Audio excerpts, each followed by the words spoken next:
Ay, ay, ay, que hoy me la voy a jugar con la censura de YouTube. Y todo por hablar al final de este vídeo de la testosterona. O mejor dicho, de la ausencia de testosterona. En fin, valor y al toro.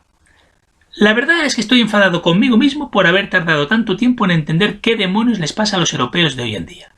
Y aún suerte que me topé con el vídeo de un youtuber llamado Kira Sensei, un barcelonés que lleva muchos años viviendo en Japón. Un vídeo en el que analiza el fenómeno sociológico del kawaii.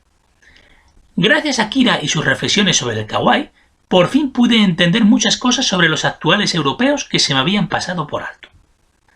Pero vamos, insisto, estoy enfadado conmigo mismo por no haber sido capaz de haber llegado a estas conclusiones por mí mismo. El problema de los europeos actuales es que psicológicamente están trastornados.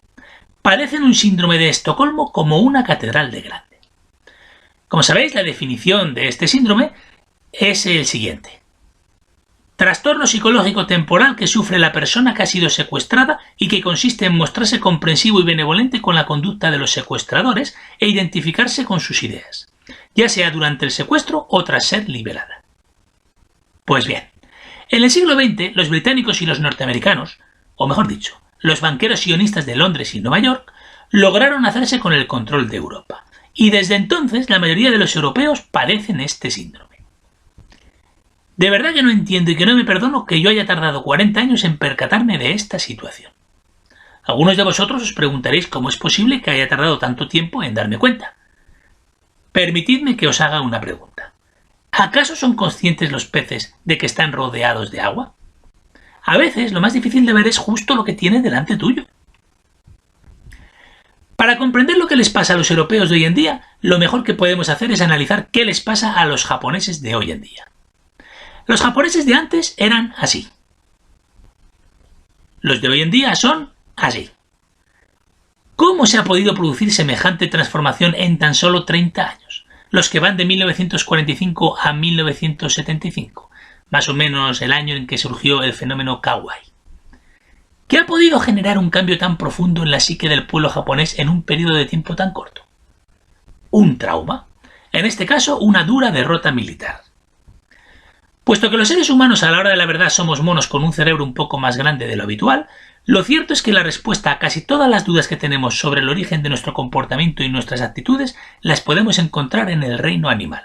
Y ahí vamos a buscar las respuestas al enigma que nos ocupa. Esto es un gorila macho alfa. Como sabéis, los machos de vez en cuando se enzarzan en peleas para determinar cuál de ellos es el líder del grupo. Y como sabéis, entre los monos, el que es derrotado demuestra su sumisión agachando la cabeza y levantando la palma de la mano, que es su forma de reconocer la derrota y su sumisión al vencedor. Cuando Japón perdió la guerra del Pacífico contra Estados Unidos, los japoneses, especialmente los duros soldados que lucharon en la guerra, se sumieron en una profunda depresión. Eso es normal, le sucede a todos los soldados del mundo, pero tenéis que pensar que para los japoneses, por su forma de ser y por la educación que han recibido, verse en esta tesitura es todavía más duro. De hecho, es insoportable. Es más, su antiguo y estricto código del honor establece que si son derrotados, su obligación es suicidarse. Y efectivamente muchos lo hicieron, aunque por otra parte es evidente que la mayoría no lo hizo. Todo este sufrimiento derivado de la derrota y todas estas contradicciones, sobre todo la de no cumplir el mandato de suicidarse tras la derrota, provocaron un cortocircuito en la mente de los soldados japoneses y forzaron un cambio en la mentalidad de la sociedad japonesa para adaptarse a la nueva lamentable situación de verse ocupado por una potencia extranjera, algo que no había sucedido jamás en la larga historia de Japón. La generación que luchó en la guerra y fracasó estrepitosamente superó el trauma como pudo, pero sus hijos, la siguiente generación, reaccionó a la ocupación norteamericana de una forma muy curiosa. Se volvieron muy dóciles. De hecho, se infantilizaron hasta un extremo dantesco, un fenómeno que ha ido a más conforme ha ido pasando el tiempo. A este fenómeno se le denomina en Japón kawaii, un concepto imposible de traducir, pero que hace referencia a la búsqueda de la felicidad y la realización personal rodeándose de cosas bonitas y tiernas y de personas sensibles y pacíficas. Si bien, insisto, todo esto del kawaii es más complejo de lo que parece. Os sorprendería las cosas que los japoneses califican como kawaii, cosas que vosotros consideraríais frikis, muy raritas e incluso degeneradas. El caso es que los japoneses, como pueblo, tienen un serio problema. No saben lo que es el término medio. Por cierto, algo parecido les pasa a los alemanes. Los japoneses pasan de esto a esto en cuestión de pocos años. ¿Tanto cuesta entender que para invadir un país no es necesario masacrar a la población civil? ¿Y que una vez ha sido derrotado no es necesario irse al otro extremo y convertirse en un pusilánime? ¿Y que una vez tu país ha sido ocupado tu obligación es intentar expulsar a la fuerza invasora cuanto antes? Por cierto, es innegable que el comportamiento de los soldados japoneses en China fue deplorable. Pero si queréis escuchar una explicación alternativa sobre el verdadero origen de la Guerra del Pacífico, os emplazo a que le echéis un vistazo a mi vídeo titulado La verdad sobre el siglo XX. Acabamos de analizar la transformación que sufrieron los japoneses tras la derrota en la guerra. Pues bien, algo parecido le sucedió a los europeos de la posguerra, aunque en nuestro caso a nivel externo la transformación no fue tan radical como en el caso de los japoneses. Pero a nivel interno el proceso no ha sido tan diferente. También nosotros nos hemos sometido al macho alfa norteamericano y hemos aceptado su preeminencia. Y también nosotros, para justificar nuestro sometimiento, nos hemos inventado 1000 excusas para edulcorar nuestro abyecto comportamiento y nuestra docilidad. Los japoneses se han refugiado en la filosofía kawaii, mientras que nosotros nos hemos escondido tras la fachada de los valores progresistas, que en teoría promueven el internacionalismo y el pacifismo, pero que en manos de los norteamericanos lo que en realidad buscan es que los europeos aceptemos que sigamos postrados ante ellos 100 años más, o 500. Mucho cuidado con las ideas supuestamente hermosas. No solo hay que analizar sus postulados teóricos, también hay que analizar cuáles son las consecuencias de su aplicación. Los japoneses han vuelto dóciles y han desarrollado la filosofía kawaii para sobrellevar de la mejor manera posible a nivel psicológico su sometimiento a los norteamericanos. Es patético, sí, pero es comprensible, porque para los japoneses es prácticamente imposible librarse del yugo norteamericano, no solo porque sean pocos y no tengan recursos naturales, sino sobre todo porque dependen de la protección de los norteamericanos para no ser atacados y exterminados por los chinos, que como sabéis se la tienen jurada a los japoneses. Su situación, efectivamente, es muy complicada. No me extraña que se refugien en lo kawaii para evadirse de su dura realidad diaria. Pero la situación de los europeos es muy diferente. Los europeos somos 500 millones, 600 si incluimos a los rusos. Tenemos muchos recursos naturales y ninguna potencia extranjera con ansias de venganza amenaza nuestra existencia. Y aún así, hemos decidido someternos dócilmente a los norteamericanos y obedecer a sus órdenes sin rechistar, y dejarnos robar nuestros recursos y nuestras empresas sin presentar ninguna resistencia. Que quede muy clarito. La verdad es que los europeos de hoy en día son mucho más patéticos que los japoneses, que ya es decir. Tal vez externamente, aparentemente, los japoneses sean más ridículos que nosotros. Pero insisto, si tenemos en cuenta sus circunstancias, la realidad es que nosotros somos más patéticos que ellos. Esta es la actitud de los progresistas europeos, una ideología que, huelga decirlo, ha sido promovida por los ocupantes norteamericanos. Así razona un progre europeo. No nos rebelamos ante las fuerzas de ocupación norteamericanas porque eso sería actuar como lo hacen los nacionalistas. Y nosotros estamos en contra de todo nacionalismo, pues somos modernos, abiertos de mente, cosmopolitas, ciudadanos del mundo. Nosotros pasamos de las banderas. Eso es cosa de paletos e ignorantes.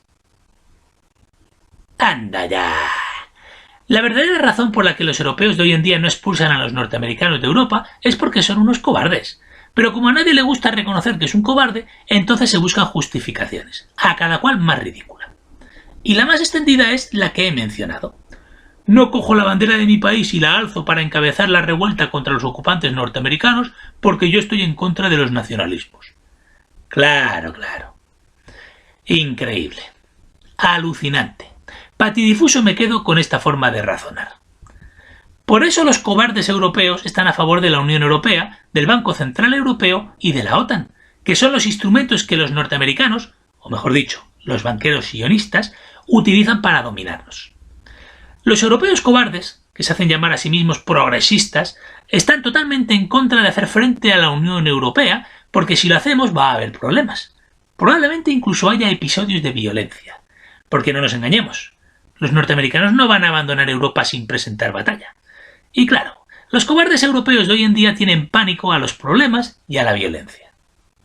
Si dependiera de ellos, y efectivamente depende de ellos, pues el 80% de los europeos actuales son unos pusilánimes, con tal de que no haya problemas, están dispuestos a permanecer bajo la bota de los norteamericanos 100 años más. Vamos a ver. Pero si yo no pido a nadie que arriesgue el pellejo. Yo mismo estoy en contra de la violencia y de arriesgar el pellejo. Lo único que pido a los europeos es que cuando vayan a votar no voten a los candidatos y a los partidos políticos que están al servicio de los banqueros sionistas. ¿De verdad pido tanto? De momento, los famosos fondos de inversión norteamericanos ya se han quedado con el 70 o el 80% de las empresas europeas que valen la pena. A los ciudadanos de a pie, a los plebeyos, para que nos ganemos la vida nos dejarán que gestionemos los bares, las panaderías, los talleres de coches, las carpinterías, los taxis... los taxis no. Ese sector está reservado para Uber. En la década de los 90 ya privatizaron y nos robaron las grandes empresas públicas estratégicas. Pero es que en los últimos 10 años se han quedado con todo. Ya se atreven a atacar incluso a nuestras grandes empresas familiares. Freixenet, Codorniu, Cirsa y otras decenas y centenares y millares de empresas más cuyos nombres no nos suenan porque no fabrican productos populares, pero que son muy productivas y rentables. La columna vertebral de nuestra economía. Pero nada de defender a nuestras empresas y nuestros recursos y nuestras fronteras. Porque defender tus cosas y tus intereses es lo que hacen los asquerosos nacionalistas. Y nosotros somos muy modernos y muy progres. Estamos por encima de esas actitudes vulgares y egoístas. Chauvinistas, que decía Trotsky, el agente sionista disfrazado de revolucionario. El europeo de hoy en día es la encarnación de la pusilanimidad. Y disimula su cobardía apelando al progresismo y a la modernidad. Por cierto, me gustaría que alguien me explique en qué consiste eso de la modernidad. ¿Dejarse invadir es lo moderno? ¿Dejarse robar también sería moderno? Yo pensaba que esa forma de proceder tenía otro nombre. No me extraña en absoluto que los estudios científicos muestren que los índices de testosterona de los jóvenes europeos están en mínimos históricos. Por cierto, ¿y si os dijera que la CIA norteamericana está detrás de este descenso de los niveles de testosterona y del coeficiente de inteligencia de los jóvenes europeos? Nah. Ya sabemos que yo soy un conspiranoico que solo dice barbaridades sin fundamento alguno.